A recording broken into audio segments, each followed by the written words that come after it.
नमस्कार। आज हम व्याकरण में जानेंगे अयोगवाह के बारे में कि अयोगवाह क्या होता है। अयोगवाह वो वर्ण होते हैं जो न तो पूरी तरह स्वर होते हैं और न ही व्यंजन। ये हमेशा स्वर के बाद आते हैं। अयोगवाह के बारे में मुख्य बातें।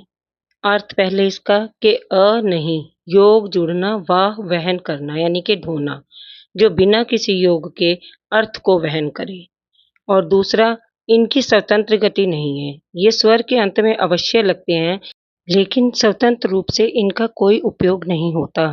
हिंदी में मुख्य दो अयोगवाह होते हैं। अनुस्वार यानी अंग, इसका उच्चारण नाक से होता है, जैसे अंक, पंखा, झंडा, बंदर आदि।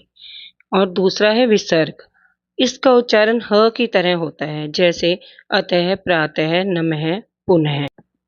अब प्रश्न यह आता है कि ये बच्चों को कैसे समझाया जाए। तो बच्चों को समझाने के लिए हम ऐसे भी उनको एक कहानी के रूप में समझा सकते हैं कि जैसे स्वर और व्यंजन के दो अलग अलग घर हैं। अंग और अह बहुत शरारती हैं, इसलिए उन्हें दोनों घरों के बीच जगह मिलती है। वे न तो पूरी तरह स्वर के दोस्त हैं और न ही वो व्यंजन के दोस्त हैं। इन्हें हम अयोगवाह कहते हैं।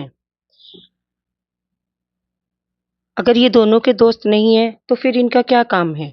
ये वर्णों के साथ जुड़कर उनकी सार्थक ध्वनि का वहन करते हैं, इसीलिए ये अयोगवाह कहलाते हैं। आचार्य किशोरीदास वाजपेयी जी ने वर्णमाला में इनको अयोगवाह की संज्ञा दी है। उनका कथन है कि इनकी स्वतंत्र गति नहीं, इसलिए ये स्वर नहीं, और व्यंजनों की तरह ये स्वर से पूर्व नहीं पश्चात आते हैं, इसलिए ये व्यंजन भी नहीं हैं। आशा है आप अयोगवाह के बारे में जान गए होंगे। धन्यवाद।